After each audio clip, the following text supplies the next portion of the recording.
ELSS అంటే ఏంటి sir అసలు? ఈఎల్ఎస్ఎస్ అంటే ఈక్విటీ లింక్డ్ సేవింగ్ స్కీమ్ అని అంటారు. సో ఇది మ్యూచువల్ ఫండ్స్లోని వన్ ఆఫ్ ద పార్ట్, అంటే ఒక కైండ్ ఆఫ్ స్కీమ్స్ని ఈఎల్ఎస్ఎస్ స్కీమ్స్ అంటారు. సో జనరల్గా 80C ట్యాక్స్ సేవింగ్స్ రిలేటెడ్, అంటే మనం ఇన్వెస్ట్ చేసిన తర్వాత ఇన్వెస్ట్ చేసేటప్పుడు మనకి జనరల్గా గవర్నమెంట్ నుంచి 1.5 lakh దాకా ట్యాక్స్ లేకుండా మనం ఇన్వెస్ట్ చేసుకునే ఆప్షన్ అనేది ఉంది. ఓకే. ఇది ఓల్డ్ ట్యాక్స్ రెజిమీ, న్యూ ట్యాక్స్ రెజిమీ రెండు ఉన్నాయి. సో ఓల్డ్ ట్యాక్స్ రెజిమీలోకి వెళ్తే 80C రిలేటెడ్ 1.5 lakh దాకా క్లెయిమ్ చేయొచ్చు. ఆ 1.5 lakh రూపీస్కి ట్యాక్స్ కట్టక్కర్లా యూజువల్గా. సో జనరల్గా 30% ట్యాక్స్ ల్యాబ్లో ఉండేవాళ్ళు 30% ట్యాక్స్ కట్టాలి, అంటే లక్షకి 30,000 కట్టాలి. సో ఇప్పుడు వీళ్ళకి ఆ 30,000 సేవ్ అవుతుంది కాబట్టి వీళ్ళు ట్యాక్స్ రిలేటెడ్ ఒక ఇన్వెస్ట్మెంట్ వెహికల్ చూస్ చేసుకుని దానిలో ఇన్వెస్ట్ చేస్తారు. సో దీనిలో మల్టిపుల్ ఆప్షన్స్ ఉంటాయి.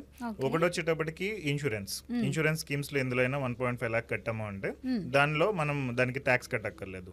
కానీ ప్రాబ్లం ఏంటంటే ఇన్సూరెన్స్ స్కీమ్స్కి ఇది 10 years ప్లాన్ అయితే 10 years, 20 years ప్లాన్ అయితే 20 years, అప్పుడు దాకా మన డబ్బులు అనేది దానిలోనే స్ట్రక్